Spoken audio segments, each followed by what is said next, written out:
नमस्कार, मेरा नाम है डॉक्टर कविता सिंह प्रभा और मैं लेकर आ रही हूँ एक नई श्रृंखला हर सप्ताह एक क्रांतिवीर।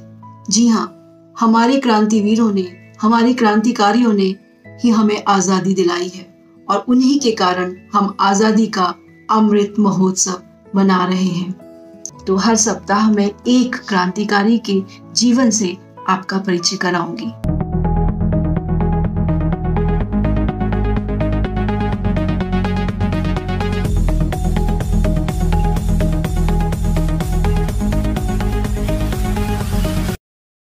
बाघा जतीन्द्र नाथ मुखर्जी का जन्म 7 दिसंबर 1879 में बंगाल के कुष्टिया में हुआ था। उनके बचपन का नाम जतीन्द्र नाथ मुखोपाध्याय था। ये ब्रिटिश शासन के विरुद्ध एक बंगाली क्रांतिकारी थे। ये युगांतर पार्टी के मुख्य नेता थे। उस समय युगांतर पार्टी बंगाल में क्रांतिकारियों का प्रमुख संगठन थी। इनके पिता का नाम उमेश चंद्र मुखर्जी और माता का नाम शरद शशि मुखर्जी था। बाल्यावस्था में ही पिता का देहांत हो गया था। मां ने बड़ी कठिनाइयों का सामना करते हुए इनका पालन पोषण किया। घर की आर्थिक स्थिति अच्छी नहीं थी। इन्होंने 18 वर्ष की आयु में मैट्रिक की तथा स्टेनोग्राफी सीखकर कोलकाता विश्वविद्यालय से जुड़ गए। जतीन्द्र नाथ बचपन से ही बहुत हृष्ट पुष्ट थे।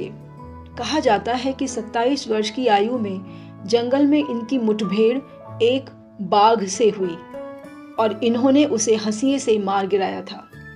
इस घटना के बाद से ये बाघा जतिन के नाम से प्रसिद्ध हो गए। एक बार तो रेलवे स्टेशन पर उन्होंने अकेले ही 8 अंग्रेजों को पीट दिया था।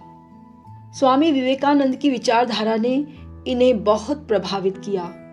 विवेकानंद जी के संपर्क में आने के बाद उनके भीतर देश के लिए कुछ करने की इच्छा जागृत हुई। ब्रिटिश सरकार ने बंग भंग की योजना बनाई थी। सभी बंगालियों ने इसका खुलकर विरोध किया। इन्होंने भी नौकरी छोड़कर ब्रिटिश सरकार के विरुद्ध मोर्चा खोल दिया। सन 1910 में क्रांतिकारी संगठन में काम करते समय जतीन्द्र नाथ को हावड़ा षड्यंत्र केस में गिरफ्तार किया गया और उन्हें 1 साल जेल में रहना पड़ा। जेल से बाहर आते ही ये अनुशीलन समिति के सदस्य बन गए और युगांतर का कार्यभार संभाल लिया। बंगाल के हर जिले में इसकी शाखा खोली गई और फिर बिहार और उड़ीसा की ओर रुख किया गया। इन्होंने एक लेख में लिखा था, पूंजीवाद समाप्त कर श्रेणीहीन समाज की स्थापना क्रांतिकारियों का लक्ष्य है। देसी विदेशी शोषण से मुक्त कराना और आत्मनिर्णय द्वारा जीवन यापन का अवसर देना हमारी मांग है।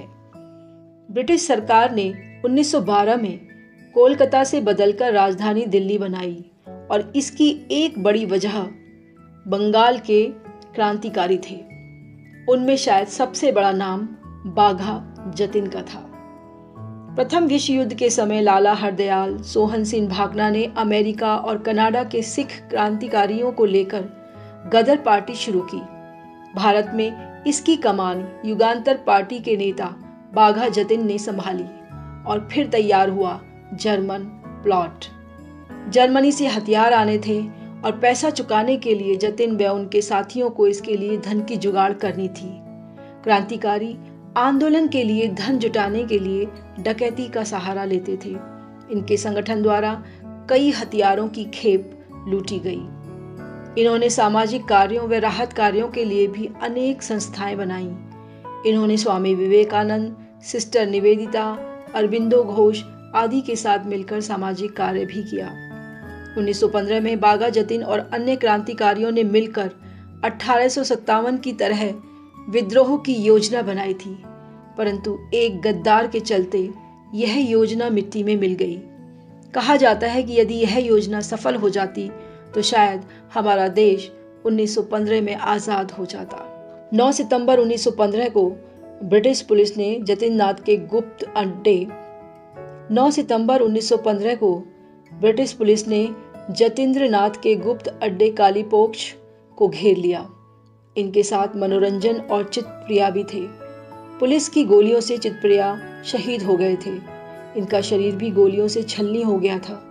गिरफ्तारी देते समय जतिंद्र नाथ ने ब्रिटिश ऑफिसर किल्वी से कहा था, गोली मैं और चितप्रिया ही चला रहे थे, बाकी के तीनों साथी बिल्कुल निर्दोष हैं। अगले दिन भारत की आज़ादी के इस महान सपूत ने उड़ीसा के बालासोर के अस्पताल में 10 सितंबर 1915 को अपने प्राण त्याग दिए।